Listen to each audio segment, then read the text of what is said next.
So we have some good news as it relates to Call of Duty Black Ops 2 and the amount of copies that was sold worldwide, right? And of course, we're talking about the port that was recently released less than a month ago on on PS4 and PS5, right? So I'm here to give you all that information. And the thing about it, Activision and Treyarch, they will see how much persons are craving these Call of Duty, right? And I'm talking about the Black Ops 1, the Black Ops 2, and they'll still actually fumble it, right? I'm not sure why they're even fumbling it same way, because they aren't putting out patches fast enough to fix certain things, even though they're definitely fixing a few bugs that was out there, where you would go in a party and, I guess persons would end up on the next team. I think they officially fixed that now, among some other things. But I think they're definitely fumbling what could be like, one of the biggest ports of all times. But anyways, I'm here to talk about how much copies was actually sold, and we're only going to be talking about, well, not only, but we're going to be mainly focusing on the amount that was sold in regards to Black Ops 2, right?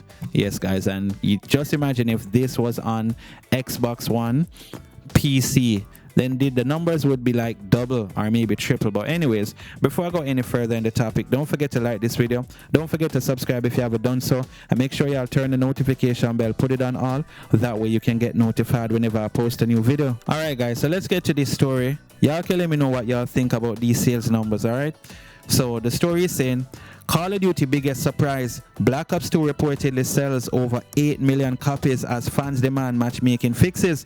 Call of Duty fans are once again proving the power of nostalgia. According to figures being widely discussed within the gaming community, the recently released PlayStation 4 and PlayStation 5 ports of Call of Duty Black Ops and Black Ops 2 have become a massive success. Reports claim that Black Ops 2 has sold more than 8 million copies on PlayStation platforms, while Black Ops has reportedly moved over 3 million copies. Other reports have stated that the two titles surpassed 7 million combined shortly after launch, highlighting just how strong the demand remains for a classic Call of Duty experience. The success is especially surprising because neither game has received a full remastered. Instead, Activision released straightforward ports that included the original campaign, multiplayer, and zombie modes. Despite criticism over the lack of major graphical upgrades, players rush back to relive some of the franchise's most beloved titles. The popularity of the two game has been so strong that both titles quickly climbed the PlayStation best-selling charts and ranked among the most played games on the platforms. Many fans have viewed the sales figures as proof that there is still a huge audience for classic Call of Duty gameplay. However, the celebration has not come without controversy. While Activision has continued rolling out updates for its newer Call of Duty titles, including recent updates tied to Warzone and Black Ops 7, many players have complained that long-standing matchmaking concerns have not been fully addressed. Discussing surrounding skill-based matchmaking, lobby balancing, and overall matchmaking quality continues to dominate community conversations, with some fans arguing that the classic Black Ops game offer a more enjoyable multiplayer experience. The PlayStation ports themselves have also faced major problems. Shortly after launch, hackers began exploiting vulnerabilities within Black Ops 2, reportedly entering lobbies and altering player stats, forcing prestige levels, corrupting accounts, and causing matchmaking issues. Activision has since released back-end fixes aimed at improving security and restoring affected accounts, though some players say problems still remain. Despite the hacking concerns, pricing complaints, and technical issues, the overwhelming demand for the classic titles has sent a clear message to Activision. Players still have a strong appetite for older Call of Duty experiences, with Black Ops 1 and Black Ops 2 generating millions of sales in just weeks. Many fans are now hoping Activision will bring more classic titles such as World at War, Modern Warfare 2, and Modern Warfare 3 to modern PlayStation consoles in the near future.